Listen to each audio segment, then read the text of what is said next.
Bienvenue dans cette exploration d'une une idée vraiment vertigineuse. Et si notre conscience, ce qu'on appelle moi, n'était en fait qu'une toute petite pièce d'un puzzle immense, un puzzle cosmique? Voilà, la question est posée. Et si la conscience individuelle n'était qu'une partie d'un ensemble beaucoup plus vaste? C'est vraiment le point de départ de tout. Ça nous force à nous demander, au fond, qu'est-ce que ça veut dire être soi? Alors, pour aborder ça, le texte nous propose une sorte d'analogie, un peu comme des poupées russes, mais pour la conscience. On va voir comment tout s'emboîte, du plus petit au plus grand. Commençons tout en bas de l'échelle. Prenez un corps humain, par exemple. Il est fait de milliards de cellules. Chacune est vivante, a son propre petit rôle, mais ensemble, elles forment un tout, une conscience unifiée. C'est la première étape de notre raisonnement. Bon, maintenant, on zoome un peu. Chaque personne, chaque conscience individuelle, elle participe à quelque chose de plus grand, une sorte de conscience collective. L'idée, c'est qu'il existerait une conscience nationale, un esprit du peuple, si on veut, Et ça continue de monter. Ces consciences nationales, elles aussi, s'assemblent pour former un niveau supérieur, une conscience planétaire, la conscience de la Terre, en quelque sorte. Et là, on arrive tout en haut de la pyramide. L'idée finale, c'est que l'univers lui-même est conscient, qu'il a un esprit, ce que le texte appelle l'esprit cosmique. Et donc, si on suit cette logique, tout est lié, tout est un. Ok, mais ça soulève une question évidente, non? Si on fait tous partie du même grand tout, d'où vient ce sentiment de séparation?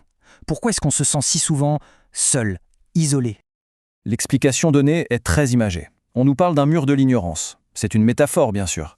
C'est comme si on avait oublié d'où on vient, oublié qu'on est connecté à tout le reste, une sorte d'amnésie cosmique. La question, c'est donc comment on fait tomber ce mur? Et la réponse est assez contre-intuitive. Il ne s'agit pas de le détruire de force. Non, la clé se trouve à l'intérieur de nous. Cette clé, cette force intérieure, le texte l'appelle l'aspiration. C'est ça l'outil qui permettrait de percer ce voile, ce fameux mur.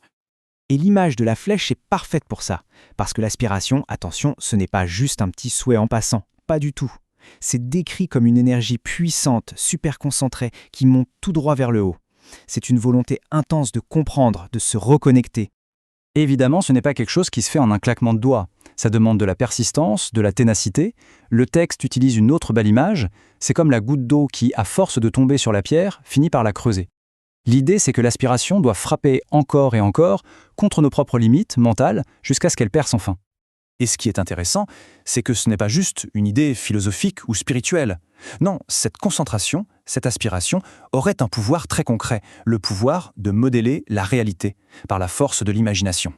Alors là, le texte fait une distinction super importante. D'un côté, il y a les désirs un peu dispersés, passagers. Eux, ils peuvent créer des choses qui se manifestent plus tard, parfois quand on n'en veut plus. Et de l'autre, il y a l'aspiration, cette force bien stable, bien concentrée. Et c'est elle qui mettrait une véritable pression sur les événements pour manifester ce qui est vraiment aligné avec nous. Bon, mais tout ça nous amène à la question des questions, non? Pourquoi tout ce système? Pourquoi cette séparation, ce mur de l'ignorance à l'origine? C'est quoi le but du jeu? Et la réponse proposée est assez vertigineuse. En gros, la séparation, ce ne serait pas une erreur de parcours. Ce serait voulu. Ça ferait partie du plan. C'est un peu comme si l'unité originelle, le grand tout, avait eu besoin de se fragmenter pour pouvoir s'observer, pour prendre conscience d'elle-même. Un peu comme on a besoin d'un miroir pour se voir.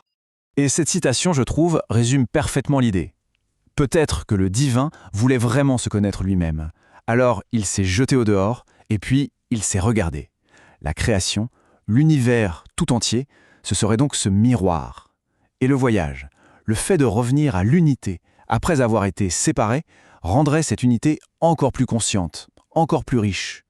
Ce qui nous laisse avec une dernière question, et pas des moindres.